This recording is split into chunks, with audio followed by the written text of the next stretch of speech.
Who did not hear the biblical question of the week on my radio show this week? Who did not hear about it? Oh, good. The question was Luke 12:35-40 through 40.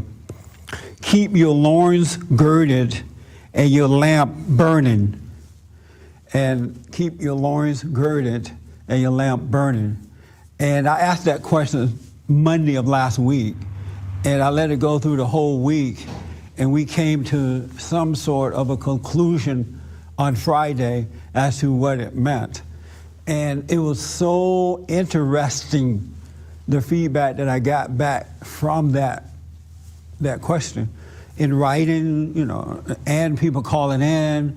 And I even asked my staff, I have them on record, what they thought it meant. And I found it to be very, very interesting. I learned a lot from asking that question, not expecting to get the responses I got, but I learned a lot from it. And so it prompted me to, I'm going to do that every week, I think.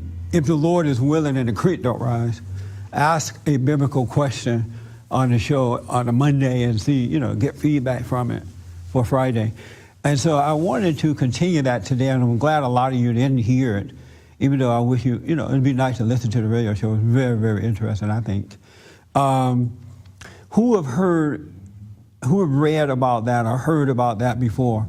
Those of you who did not listen to the radio show. You've heard that said before. Anybody? Oh, okay.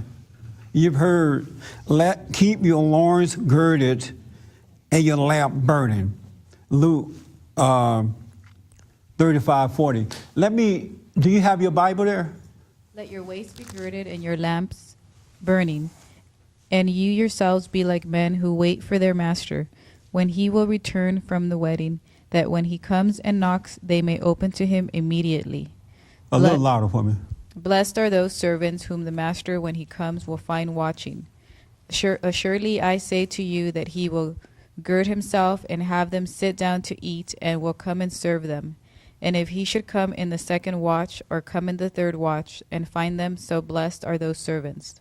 But know this, that if the master of the house had known what hour the thief would come, he would have watched and not allowed his house to be broken into. Therefore you also be ready, for the Son of Man is coming at an hour you do not expect. Excellent. Have you read or heard that before today? Let it have the mic. And yes. What does it mean to you? Well, I thought of another verse. I don't remember what chapter, where it says, like a thief in the night. You could be out in the farm, or you don't know when God will come and what you will be doing and who will be left behind. So to be ready at all times. And how should you be ready? Spiritually ready? No, ready. Yeah, my response is spiritually ready. Oh, I see. Okay. I thought you were asking me a question. Okay, so you're saying spiritually ready. Okay. And what I mean by that is, you know, you don't have time to run back and get your favorite blender, or go get your mom, call your grandma, you know. You have to just let go and be just ready. Oh, okay. Not lukewarm. Not be attached to anything. Yes. Oh, okay. Very, very interesting. I heard so many things. I asked one guy on the radio, what did it mean to him, you know. He said it means to keep your pants up and carry a flashlight. That's a good answer.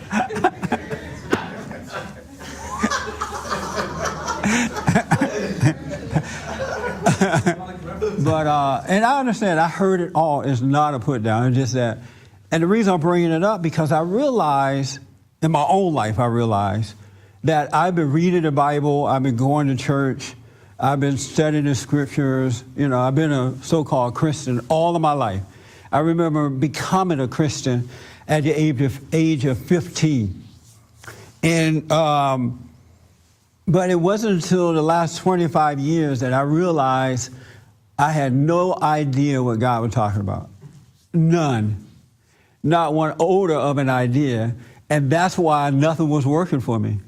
Because I was going by what I was taught, and then I would repeat what I was taught, had been taught, not realizing my life had not changed at all, just saying this stuff, just knowing it. I realized that I know now that I had no clue of what God was talking about. But I would quote and repeat what everybody had taught me, which is understandable.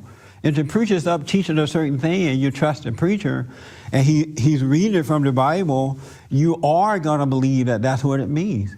Even though nothing is changing, you're not getting a better life, you still have fear and doubt and worry and lying and cheating and whatever, right? It's still not helping, but that's what we do in life. We tend to do that. And it's unfortunate because it keeps us away from God, the real life that we should be living, the real way to live. It keeps us away from that. It really does. It takes us away from self-discovery to literally just learning and repeating. But it also blinds us from looking at ourselves to realize that, well, okay, if that's what he meant by that, keep your pants up, carry a flashlight, whatever, right? How come nothing is working? My pants are up and I have a flashlight. You know what I'm saying? Or be ready, okay, I'm ready. But nothing's really changing. Isn't that like interesting? The best thing that you could do for yourself as a human being is to watch yourself. To know yourself is to know what you don't know. Really. You start to find out what you don't know, then you shall know by knowing yourself. And a lot of people refuse to know themselves. They refuse to keep an eye on themselves, right? Before understanding it, because I had read Keep the Loins Girded, I heard the preachers say, put on a belt, an armor belt. When people go to war, they put on this belt and they're ready to fight. And they put on stuff on their head. They put things around their breastplate, whatever they call it, right? When I read that, I've always associated that with something physical instead of spiritual. And Christ was speaking of the spirit, not the physical, even though he used the analogy of the physical to make the spiritual point. And that's why even Peter said, Lord, do you mean this parable for us or for everyone? Even they didn't quite get at times what he meant when he used those type of analogies, because they didn't see spiritually exactly what he was talking about. And every feedback I got from that question, girding your loins, was all related to the physical for the most part.